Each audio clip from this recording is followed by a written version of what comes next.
Building থেকে দাঁড়িয়ে দাঁড়িয়ে অনেকক্ষণ যাবৎ একটা জিনিস ফলো করলাম যে আসলে এই যে দেখেন ওই যে আইল্যান্ডের মাঝখানে একটা জিনিস দেখা যাচ্ছে, দুইজন ভদ্রলোক, একজন ভদ্রমহিলা একজন ভদ্রলোক দাঁড়িয়ে আছে। তারা অনেকক্ষণ যাবৎ ওইখানে দাঁড়িয়ে আছে, রাস্তা ফাঁকা, তারপরও পার হচ্ছে না, আবার হচ্ছে, হচ্ছে না, হচ্ছে, এইভাবেই অনেকক্ষণ পরে মাত্র পার হলো। কিন্তু একটা জিনিস বিষয় হলো, আমি এই ভিডিওটা মূল করার কারণ হলো আপনার এখানে দাঁড়াইয়া ভিডিও করার আগে অনেক কিছু আপনার চোখে পড়লো, যেটি আসলেই মানুষের জন্য খুবই সতর্কবার্তা একটা জিনিস ছিল। কিন্তু যখন আমি ভিডিও শুরু করলাম, আস্তে আস্তে সবাই সরে গেছে। ঢাকার শহরে আপনার কিছু কিছু জায়গায় রাতের বেলা সন্ধ্যার পরে অনেক সময় দিনও হয় যে মানুষ আপনার কিভাবে বোকা বানায় মানুষের।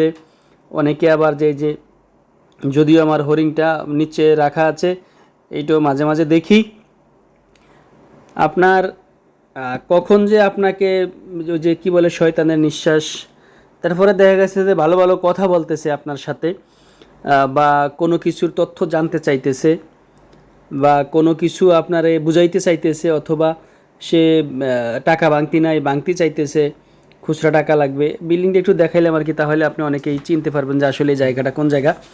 অনেকেরই পরিচিত একটি জায়গা, এই জায়গাটা ব্যস্ততম একটি জায়গা।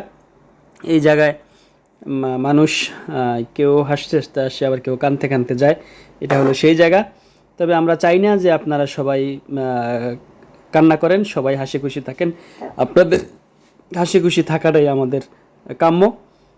রাস্তায় যারা যাতায়াত করেন সন্ধ্যার পরে, রাতে বা দিনে, দিনে খুব একটা কম হয়, কারণ মানুষ একদিকে নজর না একদিকে নজর কারো পড়ে। তারপরে ঢাকার শহরে বিপদে পড়লে আপনার কেউ আগাই আসে না, এটাই স্বাভাবিক।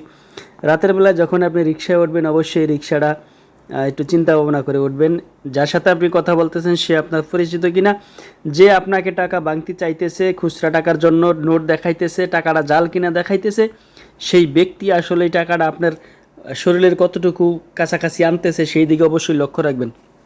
আর একটা জিনিস হলো, একটা জিনিস সবসময় খেয়াল করবেন যে খুচরা টাকা যদি আপনার প্রয়োজন হয়, তাহলে কিন্তু আপনার রাস্তায় দাঁড়িয়ে কারো কাছে খুচরা টাকা চাবে না, সে কোনো দোকানে যাবে। যখনই কোনো ব্যক্তির কাছে, কোনো হাঁটার পথে চলার পথে যদি কারো কাছে, কারো সাথে যদি এরকম ঘটনা ঘটে যে ভাই আমার এই টাকাটা একটু খুচরা দেন, তাহলে বুঝে নেবেন যে এর ভিতরে কোনো ঝামেলা আছে। আপনি এই জিনিসগুলো এড়িয়ে চলবেন। আপনাদেরকে আজকে একটা খুব গুরুত্বপূর্ণ একটা জিনিস দেখাইতাম, দেখানোর জন্যই আমি মোবাইলটা বের করছিলাম ভিডিও করার জন্য। কিন্তু যখন আমি মোবাইল বের করতে করতে যেই চক্র, যেই পাঠি, সেই পাঠি চলে গেছে, সরে গেছে। হয়তো আমি অনেকক্ষণ যাবৎ চেষ্টা করলাম যে দেখি আসে কিনা, প্রায় 1 ঘন্টার মতো ছিলাম, কিন্তু পাই নাই। যাই হোক, আপনারা সবাই ভালো থাকবেন। ঢাকার শহরে যারা বসবাস করেন, যাতায়াত করেন, সাবধানে থাকবেন।